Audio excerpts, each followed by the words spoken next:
Olá, Irmandade Literária. Bom dia, boa tarde, boa noite, ótima, excelente madrugada. Independente do horário que vocês estejam assistindo este vídeo, sejam muito bem-vindos e bem-vindas. Já é inscrito aqui no canal? Então não esquece, dá aquele joinha. Não é inscrito ou inscrito? E se inscreve e dá o joinha.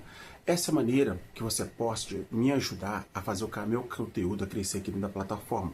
Com muitas novidades que vou ainda promover ainda este ano aqui. Em março está chegando ali, vem muita coisa aqui para o canal. E terá mais ferramentas e mecanismos que você pode me ajudar aqui financeiramente no canal. Aguarde, vem notícias aí, tá? Bom, vamos dar continuidade aqui ao meu projeto, a Ravensbrück. É o livro que eu falo sobre o campo de concentração de mulheres. Então aqui está muito longe de você achar que é só sobre o campo de concentração de mulheres, o que ocorreu ali.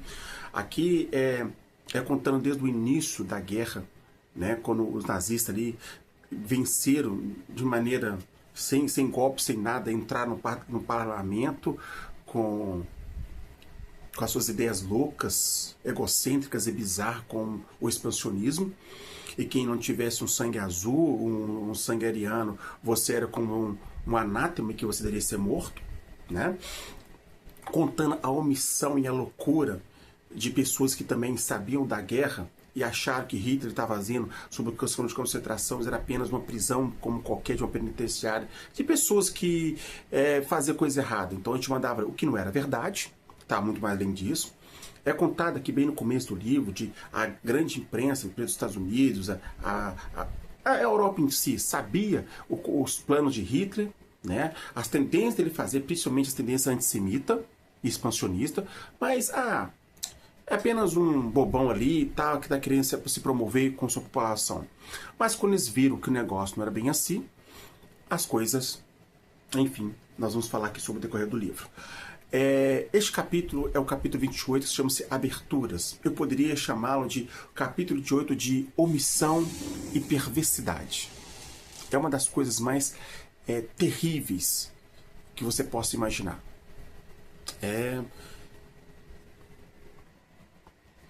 Voltei aqui de novo. Então aqui nós vamos falar de muita coisa. Esse livro, esse capítulo, eu sempre estou colocando aqui durante 20 minutos e tal, mas é bem provável que eu devo passar um pouco. Mas é muito interessante que você, sabe, não pula esse vídeo, porque eu vou relatar coisas aqui, sabe? Enfim, vamos lá. Eu acho importantíssimo. É uma das coisas mais insanas que você possa imaginar. Eu organizei mais aqui agora o que eu vou falar aqui, os comentários que eu vou fazer, tá? Então vamos lá. Página 562. Uma advogada polonesa, Bárbara, apresentou um relatório, mas não revelou quem tinha dado e levado ao país. Pode ter sido Aka, prisioneira americano-polonesa, libertado em dezembro de 1943. Nascido nos Estados Unidos, Aka estava com a família em Bydgoszcz, na Polônia, quando a guerra começou, e foi presa por tentar fugir. Provavelmente foi libertada em troca de prisioneiros, obtido por meio de ligações do pai dela, que antes da guerra foi empresário na Polônia e nos Estados Unidos. Então, com dinheirinho conseguiu escapar. Ao contrário de outras pessoas que não tinham, né? Família, não tinha ninguém, enfim. Poder do dinheiro. Quem tem mais pode chorar menos, né? Será que é desse jeito? Infelizmente. Enfim. Antes de fugir, Aka prometera às camaradas que contaria ao mundo sobre o campo. E no início do outono de 1944, passou por Londres a caminho dos Estados Unidos. Depois de ler o relatório, o Comitê de Contato das Mulheres enviou um telegrama ao Comitê Internacional da Cruz Vermelha, apresentando seu horror ante o que seus integrantes tinham ouvido sobre Ravensbrück. O conclamado CICV, a fornecer a proteção possível às mulheres lá detidas. O CICV respondeu que não tinha acesso ao campo e não poderia intervir. As regras proibiu inclusive de divulgar o apelo das mulheres. Calma, porque o negócio vai piorar. Tinham sido passados 2 anos desde que o CICV resolvera aguardar em silêncio, quer dizer, boquinha de siri, ante as atrocidades do campo nazista. Também fazia 2 anos que líderes aliados haviam se pronunciado vigorosamente contra aquele extermínio bárbaro, na Declaração Conjunta de dezembro de 1942. Mas as palavras não haviam sido acompanhadas de ações para proteger as vítimas. Obviamente, a razão dos aliados foram preparar para derrotar Hitler militarmente, mas decorreram 2 anos até seus exércitos voltassem ao continente. E nesse período de tempo, quase 1 milhão de judeus haviam sido gaseados nos campos de Auschwitz. Quase 1 milhão de judeus. Então, a omissão desses filhos de... Enfim, não vamos falar palavrão aqui, né? Não posso resolver, problema lá, vamos dizer que é uma parte burocrática. Eles deixaram 2 anos, quase 1 milhão de judeus foram mortos pela sua cumplicidade, omissão e cinismo. E vamos dizer, se eu sou sonso, não estou vendo nada, tal, né? Tá. Conhecer mais detalhes do terror não aumentou a probabilidade de intervir a favor dos prisioneiros. Em 1944, as evidências eram ainda mais terríveis e indiscutíveis. Os soviéticos avançaram pela Polônia e a Ucrânia, tomaram o campus da morte e descobriram as câmaras de gás em Majdanek. Despertaram-se com milhares de corpos incinerados pela metade, montanhas de cabelos humanos e sapatos. Na primavera e verão de 1944, Adolf Eichmann começou a deter e gasear os judeus húngaros, o que foi monitorado pelas organizações judaicas enviados suecos e imprensa estrangeiras. E as capitais dos aliados receberam informações a respeito.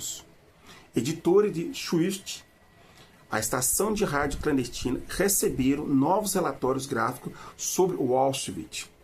Mas os gerentes proibiram a transmissão porque a informação é terrível demais e ninguém havia de acreditar. Não, que é isso? As pessoas estão sendo fuziladas, estão sendo gaseadas, torturadas, fuziladas, que é isso? Ninguém vai acreditar, é isso. A guerra é coisa linda, gente, né? Mas enfim, vão preocupar com o exército, com os militares e os prisioneiros que se lasquem, não é verdade? Né? Provavelmente a mãe deles, irmão deles não está lá, né? Para que se preocupar? Né? Vamos lá. Gente, eu falo assim, mas é de nojar, velho. É de nojar. Churchill acreditou e qualificou o extermínio como provavelmente o pior e mais terrível crime da história mundial. Organizações judaicas defenderam o bombardeio às câmaras de gás em Auschwitz como o único modo de deter o pesadelo. A ideia de Churchill levou em consideração, mas Washington rejeitou, alegando que não devia se desviar do objetivo principal: vencer a guerra. Então, tipo assim, quantos soldados entraram na guerra? Vamos, os americanos, 500 mil? 400, 600, 1 milhão? Não poderia pegar pelo menos, 5 mil ou 10 mil como operações especiais, né, de espionagem, como, por exemplo, tá, gente? Como o Mossad, como a KGB, como a MI, lá, organizações lá de espionagem dos povos britânicos, né, o FBI, localizar os prisioneiros, libertar eles dali, né? Mas vamos ver se é a guerra primeiro, os prisioneiros vêm depois, né? Porque a guerra vem traz título, traz glória, não é verdade? Os prisioneiros, né? Pra quê? Mas enfim, vamos lá. Página 564. Enquanto na Grã-Bretanha e nos Estados Unidos os prisioneiros eram uma preocupação distante, está sendo muito claro isso, a França havia perdido milhares de cidadãos para os campos de concentração. Em outubro, jornais franceses entrevistaram uma mulher libertada de Ravensbrück em troca de prisioneiros. Ela contou que mulheres morriam de fome com a dieta de sopa de repolho. Os corpos ardiam dia e noite no crematório. Há flores bonitas plantadas ao redor dos blocos para enganar o mundo. Aí, como aquele negócio, né? Quem tem mais dinheiro pode mais, né? Até na guerra existe isso, não é verdade? Vamos lá. Sendo que esse general que vai sobre a sobrinha dele, ele não tinha só o objetivo de pegar a sobrinha dele porque ele é general. Ele tinha que salvar todos que estavam lá. Mas enfim, né? Quem sou eu na fila do pão para falar isso? Talvez estou me deixando como, desculpa, um cagador de regra. Mas vamos lá. A sobrinha do general de Gaulle, Geneviève, tinha desaparecido e agora o irmão dele, pai de Geneviève, cônsul-general em Genebra, uniu-se a milhares de franceses exigindo informações ao CICV em Genebra. As investigações se acumulavam em outras partes. Em Bristol, no sul de Londres, o pai de Violette, motorista de táxi, pediram informações sobre a filha no Ministério da Guerra, que não respondeu. Então ele escreveu à Cruz Vermelha Britânica, que repassou a solicitação a Genebra. Mãe de Virginia Lenk escreveu ao secretário de Estado americano, Cordell Hull, dizendo que a filha desaparecera na França enquanto fazia um trabalho valioso para os aliados. Acrescentou, Virginia não é judia, o que pode funcionar a seu favor em vista de outros padrões alemães. A requisição da senhora Rocha também foi enviada ao CICV, mas Genebra mandava a mesma resposta padrão a todos esses pedidos. O comitê não tinha acesso aos campos e não podia intervir. Sabe, para que servisse a Convenção de Genebra mesmo? Que não poderia cometer crime de guerra contra civis ou até mesmo contra os militares? Então nós temos lá os pais, os parentes solicitando ajuda para Genebra e os caras falando, eu tô sabendo o que aconteceu lá, tá? Mas assim, isso não é problema meu, tá? Se vira aí, eu não tenho acesso. Então assim, a omissão de lideranças que poderiam mudar a história, a omissão literalmente, eles não fizeram, eles fizeram andando. Os civis foi o que acrescentou a matança.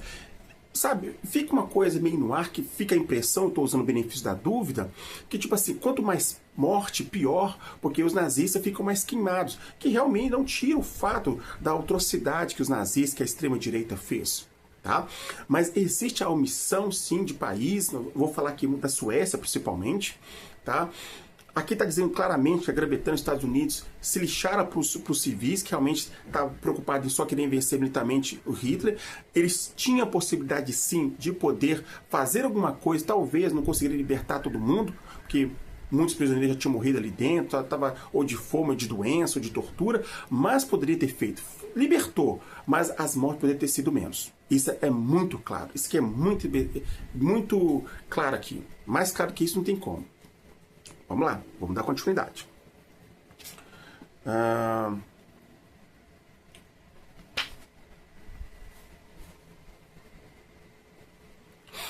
No entanto, os suecos adotaram uma abordagem diferente. Ao se reunir em Paris em No entanto, os suecos adotaram uma abordagem diferente.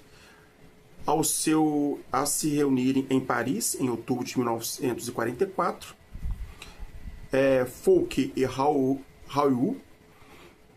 debateram não só como a Suécia poderia intervir, mas também de modo que poderia enviar uma força-tarefa alemã para resgatar prisioneiros do campo. Que até então que aqui que é o ponto principal aqui, sobre o que a Suécia fez, mas não fez ao mesmo tempo. Vocês vão entender. Olha só. Página 565. O papel da Suécia na intervenção humanitária de última hora foi de algum modo em benefício próprio.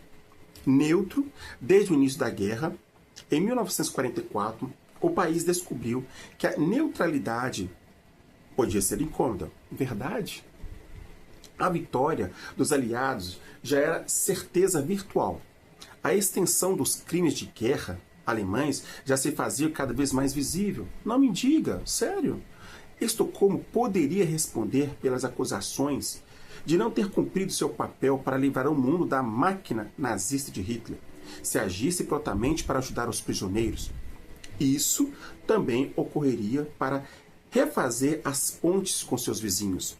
A Noruega e a Dinamarca tinham sido invadidas e ocupadas pelas forças nazistas e sofreram perdas terríveis. Em campos, os países muitos qualificavam a neutralidade do vizinho como maior traição. A Noruega, particularmente, tinha perdido milhares no campo de concentração e agora seus diplomatas pressionavam Estocolmo para entrar de maneira e libertar os prisioneiros antes que ocorresse atrocidades piores. Então, está aqui bem claro. A Suécia foi omissa, ela tinha poder de fazer alguma coisa e não fez. Ela só fez quando ela descobriu que lá nos campos de concentração tinha o deles lá, né? Mas quando, né? Enfim, vamos lá. Em outras razões para intervir, os líderes suecos estavam ansiosos para agir onde Genebra tinha fracassado. Genebra. Estocolmo se encontrava em excelentes posições para liderar uma nova iniciativa. Não só a capital era um lugar para contatos diplomáticos discretos, como também os suecos tinham acesso a informações singulares sobre o campo de concentrações, em grande parte fornecida pela célula de inteligência norueguesa, iniciada por Wanda George. Né? Comissão, né? Sua Suécia. Aí aqui que eu falo, a Suécia, está bem claro que se ela não quisesse agir militarmente, ela poderia trabalhar como serviço de inteligência, de espionagem, para passar informações tanto para a Noruega, para a Dinamarca, para a França, para a Inglaterra, para os Estados Unidos, até mesmo, por que não, para os comunistas, né, que não é flor que se cheira, enfim, mas para acabar com a guerra rápido, passava as informações. E aqui dá o principal, olha só, página 566. Felix Kersten, massagista e confidente de Himmler, estava em Estocolmo havia algum tempo e voltava regularmente à Alemanha para tratar as dores estomacais constantes do seu patrão. O propósito da mudança para Estocolmo havia sido, por parte, estabelecer sondagem com o Ocidente. Havia intermediários suecos. Em nome de Himmler, na segunda metade de 1944, a mensagem de Kersten ao Suécia foi clara. Himmler sabia que a guerra estava perdida e queria construir pontes com Washington e Londres. Logicamente, isso não podia ocorrer pelas costas do Führer, que no final Hitler colocou o Himmler como um traidor. Em suas memórias, Kersten reivindicou mais tarde que, em setembro de 1944, Himmler declarava subitamente durante a sessão de tratamento, abre aspas, tem havido muito derramamento de sangue, fecha aspas. Segundo Kersten, Himmler acreditava que Churchill e Roosevelt preferiam fazer um acordo com a Alemanha e deixar Stalin invadir Berlim, que realmente aconteceu, e permitir que o bolchevismo se apoderasse da Europa. Obviamente, o Führer, o Hitler, não toleraria discutir a derrota, mas por meio daquelas propostas sigilosas, Himmler queria deixar claro que no futuro, se o Führer já não estivesse no poder, Himmler, estaria em condições de discutir o acordo. Então, qual era a intenção aqui? Fazer um acordo com os Estados Unidos e com a Inglaterra, né? Deixasse Stalin invadir Berlim, que realmente foi isso que aconteceu, né? Mas queria acabar com a guerra, tentar ali ter ali umas preferências na prisão dele, né? Contar todas as atrocidades aí, entregar Hitler, todos os Goebbels, né? Essas pessoas lindas, maravilhosas, com muitas aspas. Mas, continuando. As propostas de Kersten no nome do patrão foram rejeitadas imediato por Washington e Londres, que continuavam insistindo na rendição incondicional, que Hitler rapidamente não aceitou, né? Ele preferiu se matar, covarde. Churchill disse abertamente: nada de trato com Himmler. No entanto, para seus interlocutores suecos, era claro que Kersten acreditava no empenho do patrão em fazer ouvir sua mensagem. Para demonstrar boa vontade, ele poderia propor libertar alguns prisioneiros.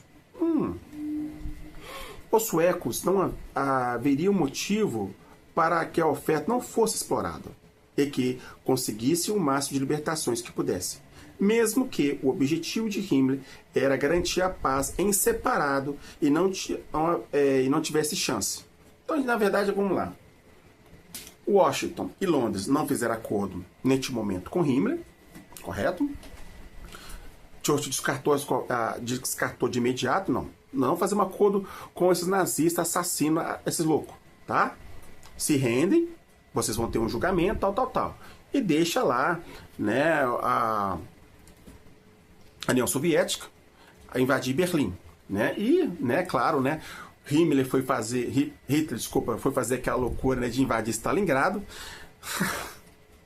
Sabe, a loucura de Hitler é tanto que, tipo assim, a pior coisa, tem um ditado que eu aprendi na faculdade, que assim, não se vai pra guerra com pedras quem tem canhão. Tá certo que o exército de Hitler era muito mais avançado, tinha muito mais tecnologia do que os soviéticos, isso era claro, tá? Mas eles não se atentaram a uma coisa, tá? É praticamente impossível você vencer o inverno russo, que é dos mais tenebrosos, mais rigorosos do mundo, se você não tiver uma preparação, uma estratégia. E Hitler, na sua arrogância, foi pagar para ver, perdeu a guerra ali, foi derrotado assim pela fome, enfim, por tudo. E teve Berlim invadida. Que esse é um caso que eu vou colocar mais pra frente. Essa história da União Soviética invadindo Berlim, eu vou contar pra vocês aqui num futuro nem tão distante. Continuando. Agora, página 567. Desde a sua chegada no campo, em fevereiro de 1944, Geneviève de Gaulle, que é a sobrinha do Charles de Gaulle, foi tratada como qualquer outra prisioneira francesa. Vivia no bloco favelado e superlotado com 27 prisioneiras. Eu enxergava com a britânica Patty Gervin. Mais tarde, Patty relatou que, durante muito tempo, a SS não soube quem era Geneviève, ou, se sabia, não parecia se importar. Enquanto a Alemanha ainda ocupava a França, não houve instruções para dar atenção especial à sobrinha do general. Mas, no outono, Charles de Gaulle se tornava presidente interino da França, e agora a sobrinha era um peão valioso no xadrez. Muito provável que Himmler tinha sido alertado sobre a presença de Geneviève de Gaulle, em virtude da solicitação enviada por seu pai à CICV, após a libertação de Paris. Em poucos dias, ordenou a Surin, que tratasse bem e melhorasse a aparência dela para em caso de ser libertada. Continuando. Após 9 meses no campo, Geneviève estava com a metade do peso anterior. Ao vê-la em frente ao seu escritório, Surin ficou assustado. Ele apareceu atônito ao ver aquele estado de penúria. Estou traduzindo aqui, de uma maneira mais leve. Recordou ela. Perguntou se tinha alguma reclamação. Esses caras são muito cínicos, mano. Enquanto ao regime, ao modo que te se tratada. Gente. É uma coisa você perguntar para um sequestrador, você está sendo bem tratado aqui? Você está bem aqui no seu cativeiro? Ai, meu Deus. Eu tô rindo de nervoso.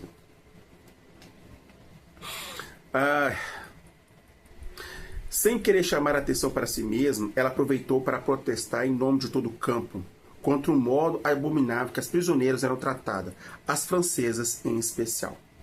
O comandante ficou incomodado com o resto do protesto imediatamente e deu ordens seguintes por telefone.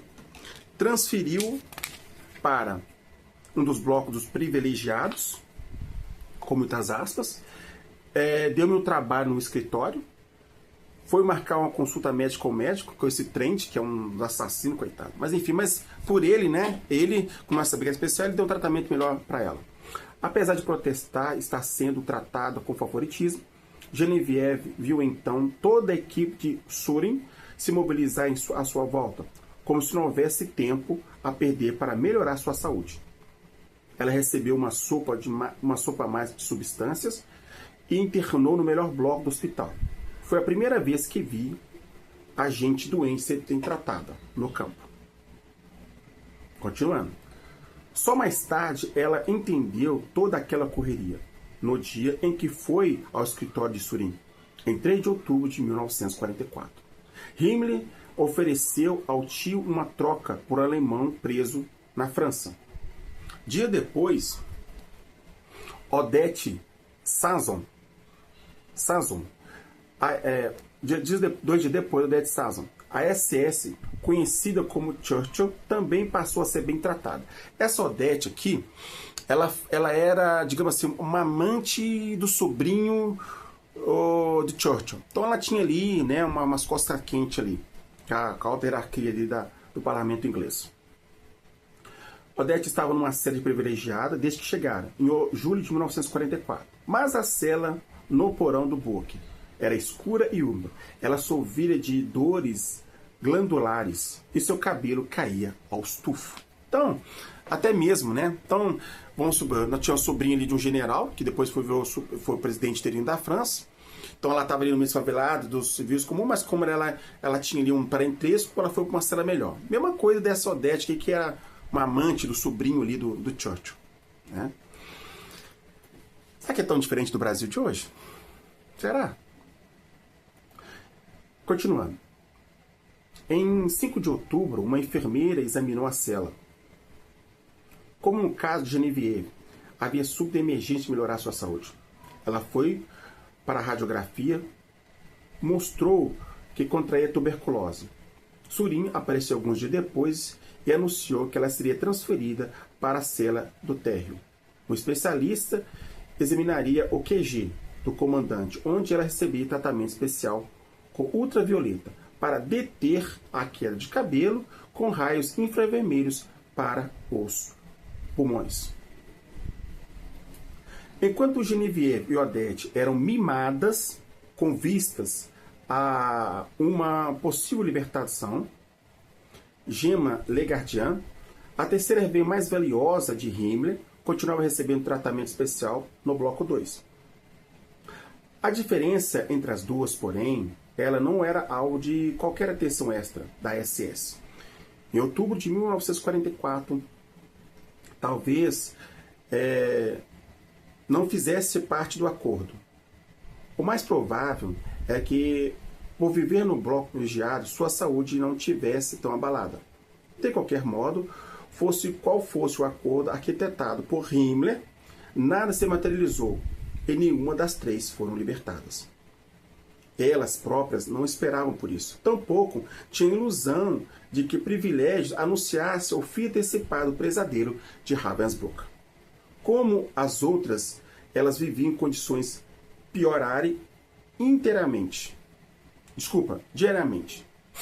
Mesmo ela tendo estresse especial, a comida estava acabando, enfim, as doenças estavam melhorando, cada dia mais chegava mais prisioneiras. Enquanto Genevieve se recuperava, 6 francesas foram tiradas de seus blocos em outubro e fuziladas. Dias antes de ser transferida para uma cela melhor do bunker, Odette viu 12 mulheres serem levadas para uma cela vizinha, onde passaram uma semana sem comida. Viu uma garota russa ser carregada pelas camaradas. Ela era só pele e osso. Pela janela, uma nova cela no térreo do bunker. Todas as noites, Odete via as chamas do crematório elevando-se a 10 metros de altura na chaminé. Podia ouvir o crepitar do fogo.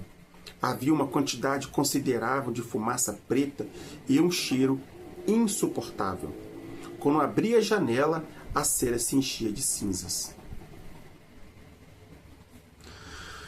Bom, eu não vou mais me alongar mais aqui sobre...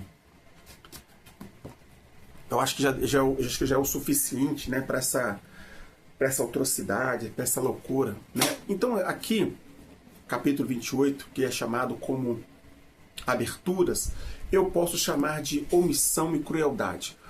Crueldade dos nazistas, né, que em achar que só os brancos devem sobreviver e os negros e quem não tem origem azul ou ariana devem ser mortos fuzilados, principalmente os judeus. Mas é claro que ao ler este livro aqui é bem específico que não é só judeus. Praticamente todos os prisioneiros da Europa estavam ali, ciganos, testemunhas de Jeová, norueguesas, dinamarquesas, francesas, britânicas, americanas, húngaras, eslovacas, tchecas, enfim, polonesas. O que mais me deixa tenebroso, não é tenebroso, me deixa mais assim, isolado e, sei lá, me faltam até palavras. Como Genebra e a Suécia foram tão omissas. Os parentes desesperados para ter informação de seus parentes, não podemos esquecer também da Cruz Vermelha, sabiam, parte da imprensa também sabia, né, mas isolou a informação, não passou a informação para frente, porque tanto a Grã-Bretanha como os Estados Unidos, de acordo com o livro, estavam mais preocupados em vencer a guerra e deixou de lado praticamente os prisioneiros, né? Eu repito, pelas informações que eles tinham-se informação suficiente para libertar os prisioneiros, que seja lá, poxa, os inteligentes dos Estados Unidos americanos, dos britânicos, eram um dos melhores do mundo, até hoje é. Né?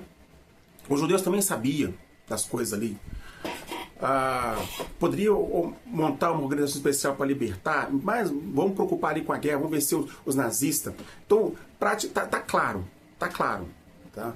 Que tantos aliados fizeram vista grossa para os prisioneiros. Libertaram, salvaram muitas pessoas, mas foi claro que eles tinham informações, sabiam o que estava acontecendo e não fizeram por pura crueldade ou pura maldade. Está claro, está evidente. Tá? Eu já disse isso, mas vou dizer de novo. Eu vou deixar aqui na descrição do vídeo 2 trailers para você entender o que eu estou falando, tá? Sobre o que foi o campo de concentração de mulheres ou em geral, tá? Vou deixar aqui o filme, o trailer, a lista de Schindler. A Lista de Schindler. Você encontra esse filme acho que na Amazon, você encontra na Amazon, eu acho que na Netflix também tem, tá? Você encontra lá. O que você vê, a Lista de Schindler, não é 1/3 o que é escrito aqui. Mas só pra você ter noção. Se você, assim, ficar horrorizado com aquele filme, não é 1/3. O que você vê não ter 1/3, nem um aqui. Que eu já vi aquele filme lá, acho que umas 2 vezes já, até mais. Tá? E se você realmente quer entender como os americanos, os britânicos, realmente tomaram coragem, vergonha na cara e entraram na guerra de vez para vencer os nazistas, eu vou deixar aqui também na descrição desse vídeo o filme O Resgate do Soldado Ryan. O Resgate do Soldado Ryan. Ali realmente, é assim, se você for uma pessoa muito sensível, tá? Não vê o filme não, porque ali é bomba, porrada e bala pro lado. Então ali uma das cenas de guerra mais visceral, o Resgate do Soldado Ryan. É como realmente como os Estados Unidos ali invadiram Normandia, com os britânicos, tudo ali. Tá? Então ali você vai ver o começo da guerra, ali como o negócio torou mesmo ali. Ali foi o início da derrocada dos nazistas. Então, é lamentável, sabe? Quando você vai lendo isso aqui, que você vai ficando triste, você vai ficando sem palavra para descrever o quanto foi terrível, tão tenebroso, e o nível de maldade que você vai imaginando, você vai levando ao quadrado, ao quinto, ao cubo, ao quadrado, enfim, nem falta as palavras, de o que os nazistas fizeram. E aí você vai descobrindo que eles tinham informações os suecos foi considerado como traidores, parte da imprensa, Genebra, a CICV, tinha informações, mas se omitiram para ajudar, para poder acabar com a guerra mais rápido, para libertar os prisioneiros. Eles não fizeram, né? Ficou 2 anos quietinho, caladinho, de boca fechada, mais de 1 milhão, meio milhão de pessoas, de judeus, foram mortos em Auschwitz, né? Pela sua omissão, pela sua indiferença, sabe? É nojento, é asqueroso. Se é nojento, é asqueroso pela crueldade, é nojento, asqueroso pela omissão. É terrível. Mas é um livro que eu acho necessário demais ser lido, de verdade. Acho que vai mudar muito sua mentalidade sobre a guerra. Porque acho que quando você chamar uma pessoa de nazista, você não sabe realmente o que é um nazista. Tá? Você não sabe realmente o que significa nazista e as ações de um nazista. Se você chamar uma pessoa de nazista como só para poder lacrar, você não sabe de tão imbecil que você é. Leia um pouquinho mais para você poder entender. O livro não vai te fazer você inteligente, mas vai deixar você um pouquinho mais humano, se é que existe um pouco de humanidade. Né? E por falar, tem esse livro aqui, por exemplo, que eu consegui muito tempo que eu estava querendo, sobre Hungria 1956, e o muro começa a cair. Né? Isso aqui é sobre a União Soviética, isso aqui já é depois quando a guerra acabou, que é um dos resultados da guerra. Né? E sobre Himmler, que esse aqui foi um dos aliados, né? Um dos grandes líderes nazistas, que é uma biografia dele, no qual eu citei para vocês aqui. Tá? Que é um dos caras mais, enfim, nossa, tá? Enfim, eu vou falar de muita coisa aqui, vou falar de Megali, vou falar sobre a Gestapo, vou falar sobre a SS, sobre o Himmler e seus aliados também. Então tem muita coisa da Segunda Guerra que eu vou falar para vocês aqui. Então tem muito vídeo, tem muita coisa interessante.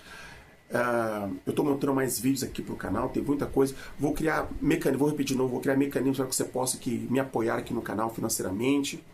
Claro, se você puder ajudar também, tá bom? Mas no momento, uma coisa que vai me ajudar bastante, tá? Se você deixar seu joinha para mim, correto? E se você não for inscrito, você se inscrever. O inscrito, o inscrito. E se você já é inscrito, verifique, clica no sininho, para que toda vez que tiver vídeo novo no canal, você possa ser notificado e receber vídeos meus. Sabe? Desculpa se o vídeo foi muito longo, mas eu não poderia deixar de falar tudo isso aqui, de citar isso aqui, porque é importantíssimo.